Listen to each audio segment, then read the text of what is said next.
I'm Kosta from Car Focus, and today we're looking at the Renault Arkana. It comes in 3 different versions in Australia: the Zen, the Intense and the RS line. The one that we've got here today is the RS line, so it's the top of the range. The Arkana is a new addition to the Renault stable. It blends an SUV and a sedan, which is a really interesting blend and something that I haven't seen before. And we're going to pick up a lot of that through the styling of the car and the functionality of the car as we go through it today. We do cover a lot in these videos, so if there's anything specific that you want to skip to, use the chapters below. So looking at the front of the vehicle, I've always loved the styling of Renaults. They definitely have a certain flair about them that a lot of other cars don't quite seem to get. So just looking at the front styling, the C-shaped headlights that flow into the front grille really well. They've got the use of dark black piano as well as chrome, and the Renault badge really prominent and dominant in the front there. They've got a beautiful air intake there, along with all the radar systems that are designed for the smart cruise, autonomous smart cruise control. And this front trim has got like a dark grey finish. So again, you've got a lot of different colours and different textures that are breaking up the styling at the front of the vehicle. Even the lines, when you look at the lines of the bonnet, there's a lot of defined lines, 4 distinct lines running through the car, and they kind of just sweep over and flow along the top of the vehicle. LED daytime running lights, LED headlights. You've got the front sensors that form part of the park assist package, and the RS line does actually have self-park as well. Renault was one of the first manufacturers that pioneered the small turbocharged engine and used similar 1.2 litre, 1.3 litre turbo engines to replace their 2 litre normally aspirated vehicles. And I'm going back 15 years now when they first started doing that. They've carried on with that tradition, and today in the RS line Arkana we get a 1.3 litre turbocharged engine producing 115 kilowatts. It is front wheel drive and it is a 4-cylinder as well. Under the bonnet, all your key areas are well marked in yellow. I would have liked to see this bonnet latch also marked in yellow. It was a little bit hard to find the first time around, but that's not really a big deal if you buy the car and own the car, because once you know where it is, you know where it is. A lot going on under the engine here. They haven't chosen to use any kind of engine covers, so everything is quite exposed and probably looking a little bit more untidy than what you would have been used to in a modern car when they use covers. But really the covers don't serve any function other than to tidy it up under the bonnet. So all the standard things you'd expect to see: your air intakes, air boxes, batteries, fuse boxes, pretty standard setup. It is matted to a 7-speed electronic dual clutch. A hood liner, these are designed to reduce and or absorb heat that is generated from the engine, but they're also for noise, vibration and harshness, just reducing raw engine noise and vibrations that you get from the bonnet. For all those who tuned in for my favorite feature about the Renault Arkana, here it is. This car is equipped with walk-away lock. That means that without doing anything, as long as you climb out of the car, close all the doors and walk away, the car, as soon as it detects that the key's gone past a certain point, it actually locks itself. In addition to that, when you walk back to the car, as soon as it detects the key, it unlocks itself. I love that feature because it means you can keep your key in your pocket and never actually remove it ever. Just walk up to your car, open it, climb in and drive away. So we do have the RS line here today. RS line gets the 18-inch alloy, and in addition to that, it gets the red accent through the alloy, which is unique to the RS line. It gets the RS line badging over here in beautiful chrome finish and embossed with black and the yellow Renault signature running through there. I really like the styling of that little feature there. The piano black finish around the mirrors and around the windows is for the RS line only. You get a chrome finish in the other ones. You get the side skirt and it's in black, and it's got the gunmetal finish, which is unique to the RS line.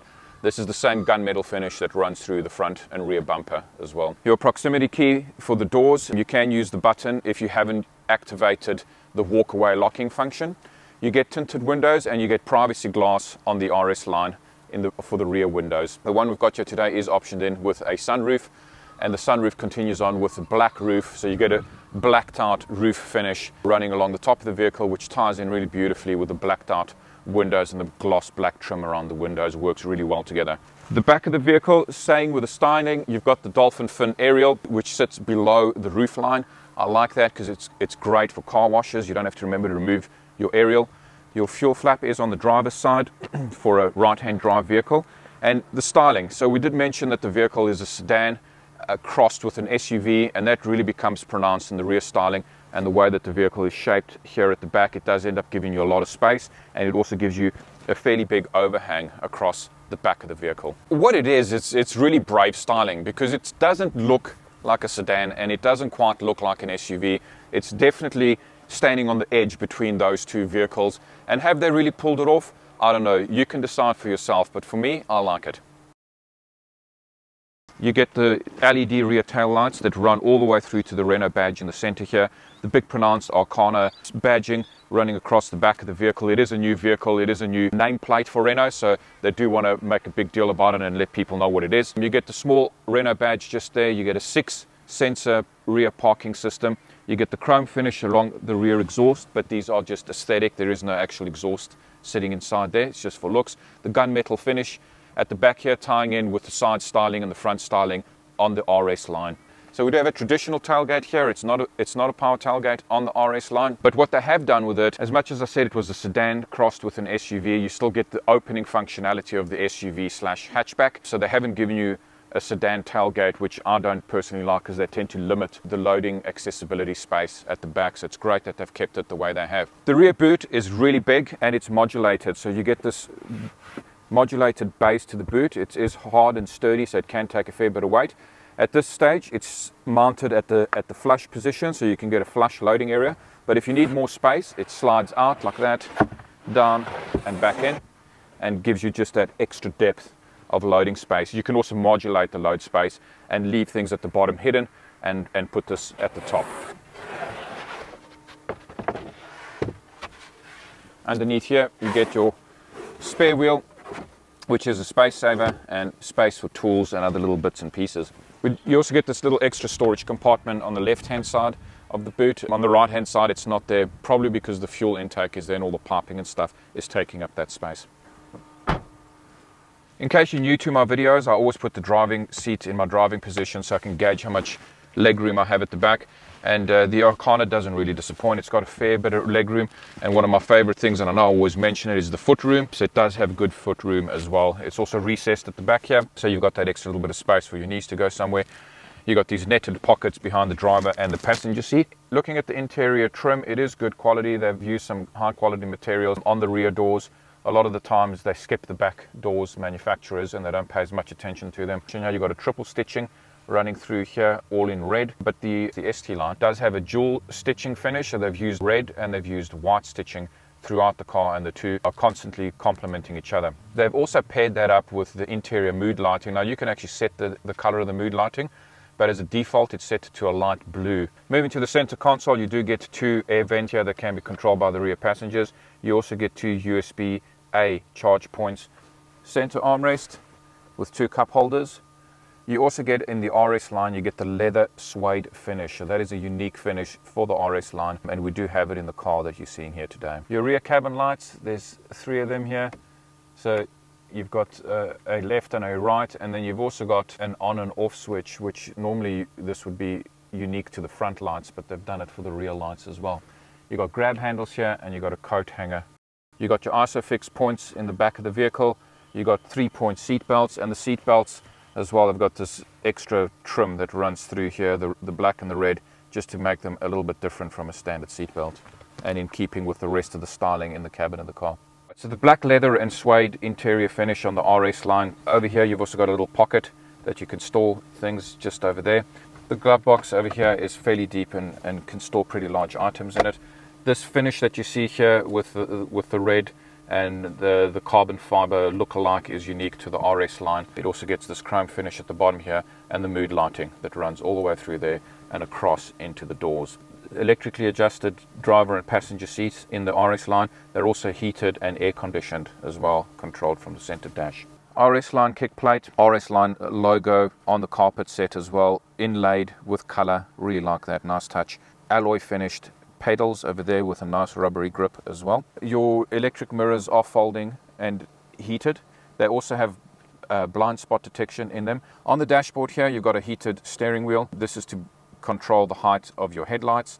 This is your rheostat switch to brighten and dim the dash display, and this is your lane keep assist and lane departure warning system that you can activate just from there. Moving to the center console, you do get an all digital console. There are still a few like analogy type lights that run down the sides for the park brake and things like that, but primarily everything is on the full digital display. You've got the comfort mode, which is the one we've got in front of us now. You can go to the regular, which gives you a more traditional dashboard with a speedometer on the one side and a rev counter on the other, and your traditional fuel gauges.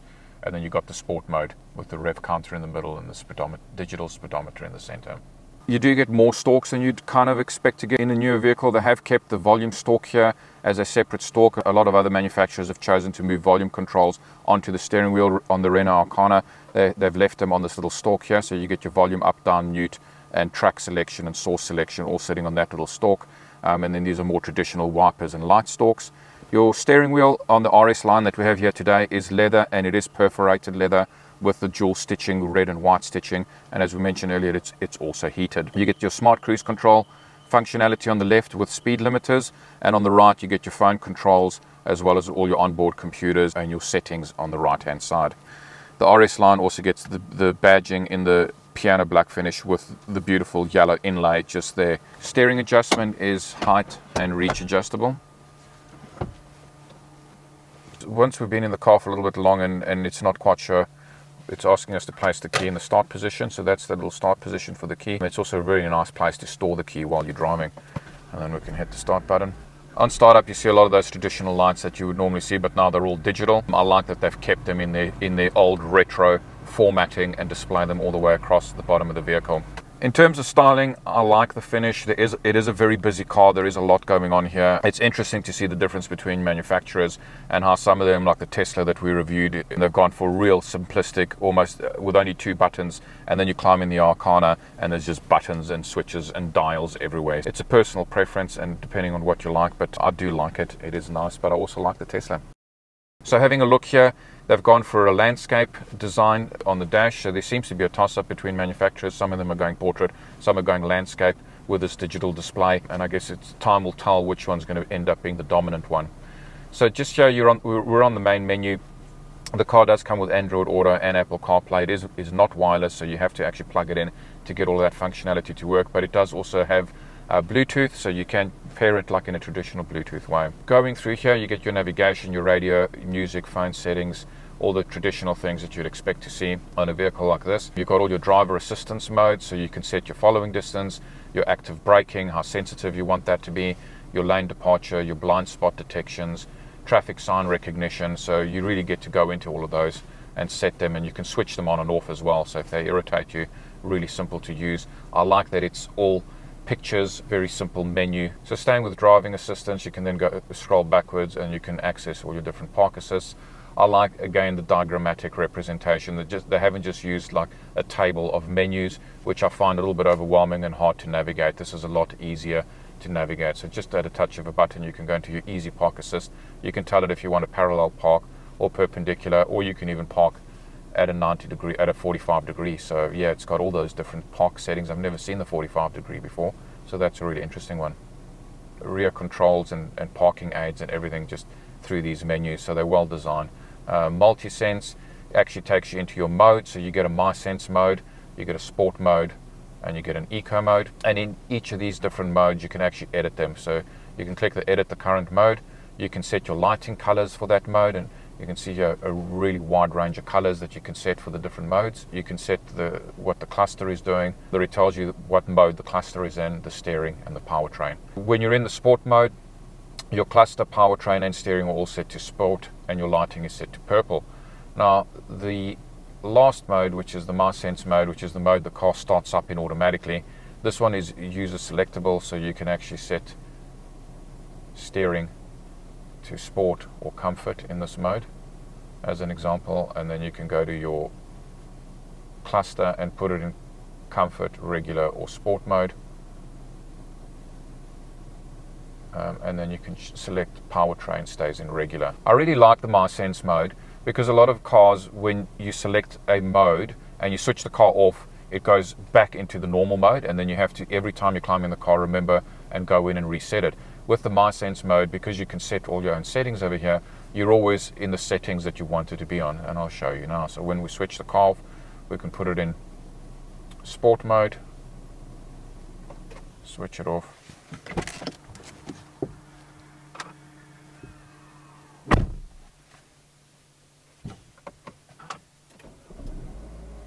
start it up, and it's gone into My Sense mode again.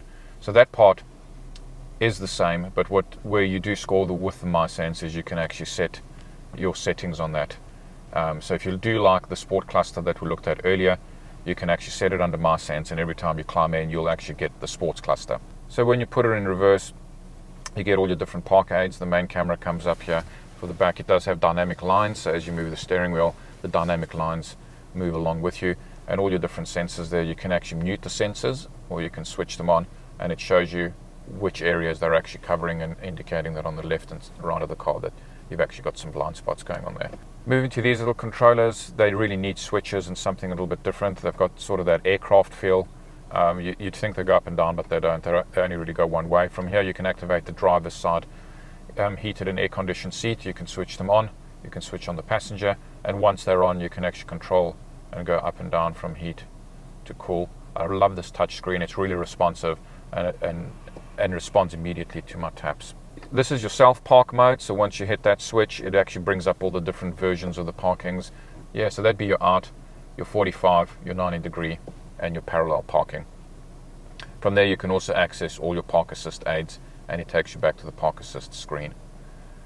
This button here is your central locking, your emergency hazard lights, so you actually have to switch off park mode to get out of the screen.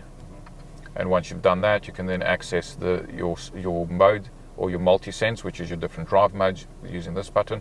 Your auto start stop, you can activate and deactivate from there, and the passenger side heated seat button, or an air conditioned seat button there.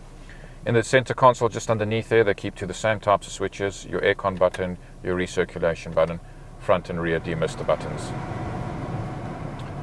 Over here you can direct your fan to where you want it to be, and this is your temperature settings and your fan speed settings. These dials here, and I can't show them to you in a video, but once you actually grab onto them and twist them, they've got a really nice solid and tactile finish to them, which I like. Moving a little bit further down here, you've got two USB-A ports, 1 and 2, as well as an auxiliary in. You've also got a 12-volt power point there, and you've got wireless charging. The spot for your key that sits just there. Electric park brake with auto hold. 2 cup holders. The center armrest, it is a little bit narrow, but it does open up and have a storage compartment inside. It's pretty deep, but pretty small. You've got an electrochromic rear view mirror, and it is rimless, so to maximize your visibility. Passenger airbag warning light just there. Your cabin lights that activate from there for driver and passenger, and then you've got your sunroof settings just there. It's got different positions. And you've got a sunshade that you can manually close just there.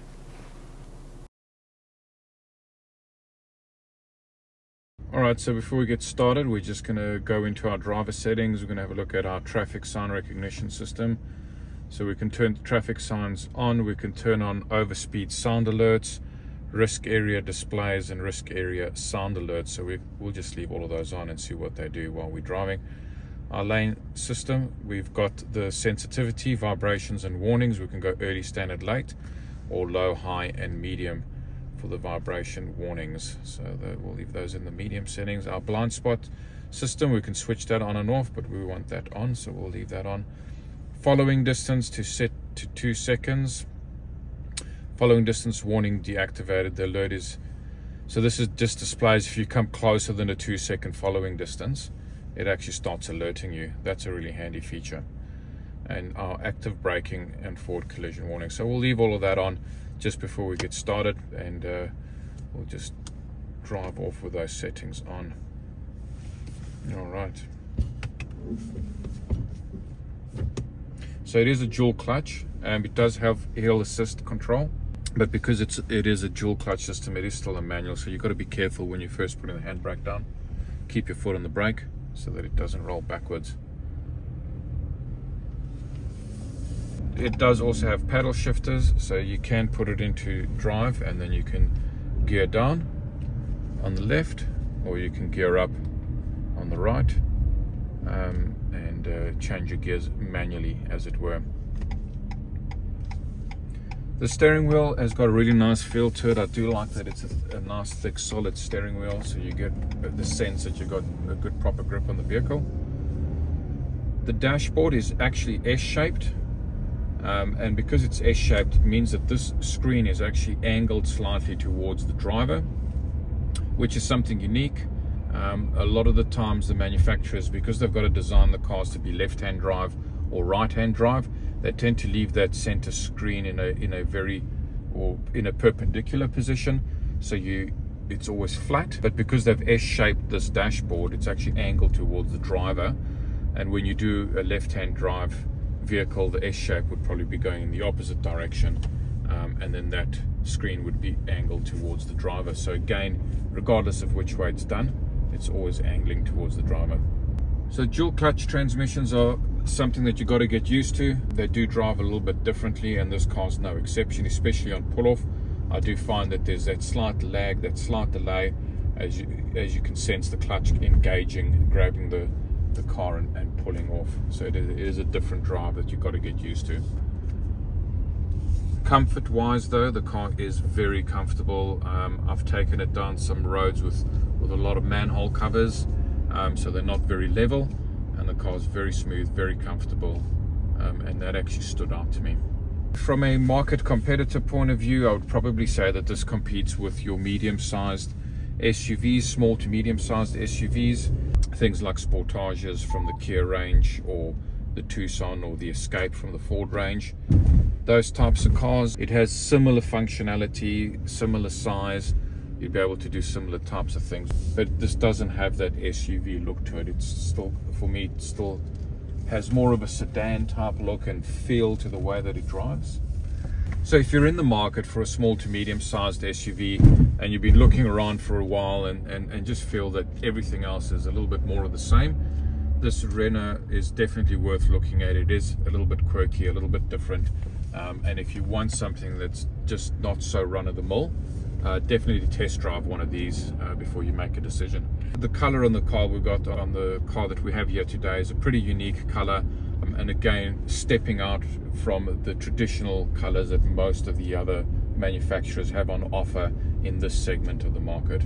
So that's our take on the Renault Arkana. It is a new car. We hope you enjoyed that. If you've got any other vehicles that you'd like us to do a review on, leave it in the comments below.